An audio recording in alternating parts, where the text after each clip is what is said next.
بسم الله الرحمن الرحيم. اللهم صل وسلم وبارك على سيدنا محمد. اهلا بكم في قناتي مطبخ تيستي بيتي. ازيكم يا حبايبي، عاملين ايه؟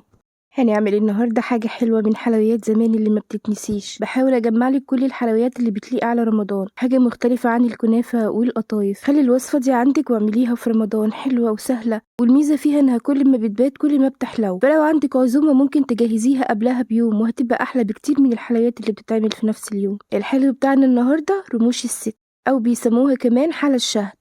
حتت كده من اللذاذة متنغنغة في العسل بتدوب في البق من غير مجهود. تعالى أقولك عملنا القمر ده ازاي.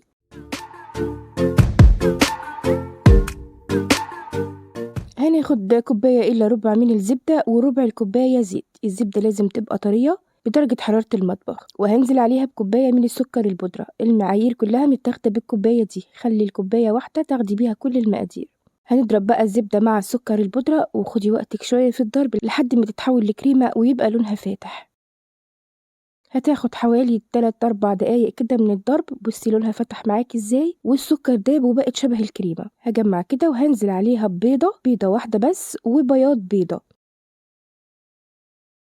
صفار البيضة هخليه معايا، هنحتاجه في الاخر وهقولك هنعمل بيه ايه. هحط كمان كيس فانيليا ونقطتين من الفانيليا السايلة. البيضة وبياض البيضة بيحفظوا لك قوامها في الاخر، ما بيتخليهاش تشقق كتير. هي لازم بيبقى فيها تشقيقة بسيطة، بس بياض البيض ما بيخليش التشقيق يزيد فيها. كملي بقى ضرب دقيقتين كمان لحد البيضة وبياض البيضة ما يختفي خالص ويبقى شبه الفوم كده، والكريمة بتاعتك تحسيها عليت شوية في الطبق. هجهز بقى الدقيق. هنحط حوالي 3 كوبايات دقيق بنفس الكوباية. هحط عليهم رشة ملح ومعلقة صغيرة من البيكنج باودر أو ورقة بيكنج باودر لو مش عندك البيكنج باودر السايب. بقلب الدقيق مع الملح والبيكنج باودر وبنزل بيه على الزبدة والسكر. هحط كمان نص كوباية من جوز الهند ونص كوباية من دقيق السميد الناعم. دقيق السميد اللي هو بتاع البسبوسة. أنا بزود شوية عن النص كوباية لأن أنا بحبها تبقى مرملة ما تبقاش ناعمة. هقلب بقى بالسباتولا كده، ادخل بس الدقيق في الزبدة عشان ما يطلعش كله في ايدي وانا بعجن، وبعد كده هنزل بايدي بقى وهعجنها. ما بنلتش ونعجن كتير فيها عشان ما تنطش معايا وتعمل عرق. انا عايزة بس اقلب الدقيق في الزبدة والسكر. بجمع بايدي كده لحد ما تتكون معايا عجينة طرية زي ما انت شايفة كده، طرية وسهلة تتشكل على ايدك وكمان ما بتشققش. هغطيها واريحها في التلاجة بس حوالي 10 دقايق. هدخلها التلاجة 10 دقايق واطلعها ونشكلها. معانا هنا الصاج اللي هنسوي فيه او الصينية البايركس او اي صينية عندك. بدهنها دهنة خفيفة بالزبدة او بالسمنة، دهنة خفيفة خالص، ولو ما دهنتيهاش برضو هتبقى حلوة. هبدأ بقى اشكل رموش الست والحجم بتاعك انتي. انا بحب اعملها كبيرة، بس لو بعملها جنب حلويات تانية بخلي القطعية صغيرة شوية. لو بعملها لوحدها بعملها كبيرة عشان الواحد ياخد قطعة واحدة وخلاص. بكورها على ايدي كده وبعدين بعملها زي الصباع بتاع الكفتة وبضغط عليها ضغطة صغيرة بصباعي، افردها من النص كده. ممكن بالشوكة وترسمي عليها رسمة رموش الست، وممكن بتسيبيها كده زي ما انت شايفة كده. بكورها وبعدين اعملها زي الصباع وبنزل بصباعي في النص كده. في الحالتين بتبقى حلوة. وخلي بالك من حجمها لان هي بتزيد كمان في الفرن، وخلي بالك من المسافات كمان عشان ما تلزقش في بعضها بعد ما تدخل الفرن. بشكل بقى كده على قد ما تقدري اوصلي لرسمة العين، لان هي اسمها عيون الشهد او رموش الست، فبتبقى رسمتها شبه العين شوية. بنعمل كورة وبعدين بنعملها زي صباع الكفتة كده وبضغط فيها في النص كده بصباعي تاخد شكل العين.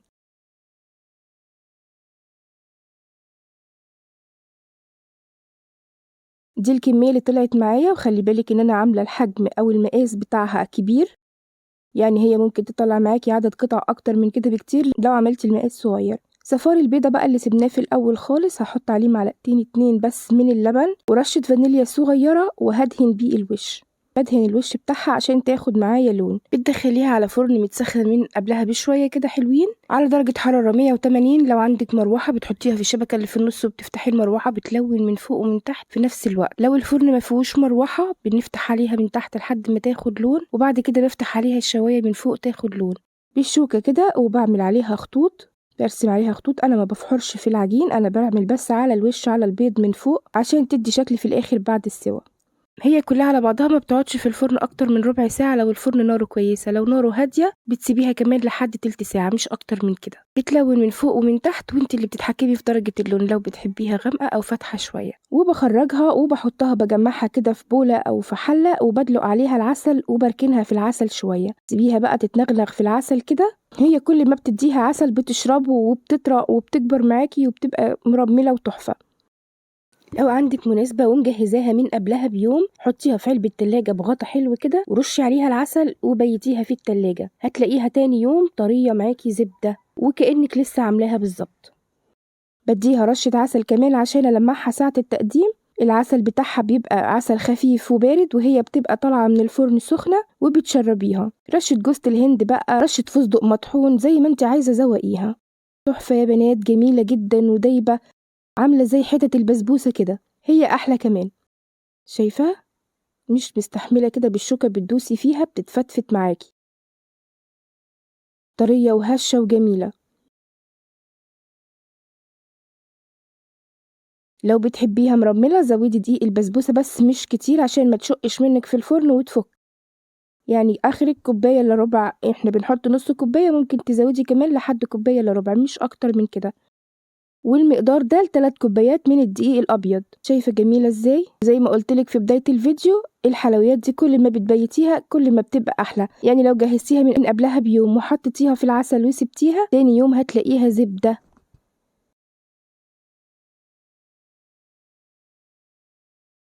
أنا زودت عليها السوا في الفرن شوية فواخدة لون غامق شوية، هي محمرة بزيادة مش سودة، بس التصوير مطلعها غامقة. انتي لو بتحبي اللون أفتح طلعيها بدري شوية من الفرن. كلنا في رمضان بنحب نعمل حلويات كتير، بنحب نغير كمان بعد فترة من الكنافة والقطايف، بندور على أنواع جديدة نعملها وفي الوقت نفسه تكون اقتصادية وتنجح معانا من أول مرة، خصوصا لو في عزومة أو مناسبة. الحلويات دي مثالية لرمضان يا بنات، بتدي عدد حلو قوي من مقادير بسيطة موجودة عندك في المطبخ. كل اللي استخدمناه شوية دقيق وبيضة واحدة، كوباية زبدة، ممكن تعمليها بالزيت وبتبقى حلوة قوي برضو وتسد معاكي. لو عندك عزومة جنب صينية كنافة، هي أصلا حتة واحدة منها بتبقي خلاص مش قادرة تاكلي حاجة تاني. بس كده حبايبي، ده كان الفيديو بتاعي النهاردة. أتمنى الفيديو يكون عجبك وطلعتي منه بفكرة أو معلومة بسيطة. لو الفيديو بتاعي عجبك اكتبي لي رأيك في الكومنتات، وما تنسينيش بقى باللايك والشير وسبسكرايب وتفعيل زر الجرس للقناة لو محتوى قناتي بيعجبكم. والسلام عليكم ورحمة الله وبركاته.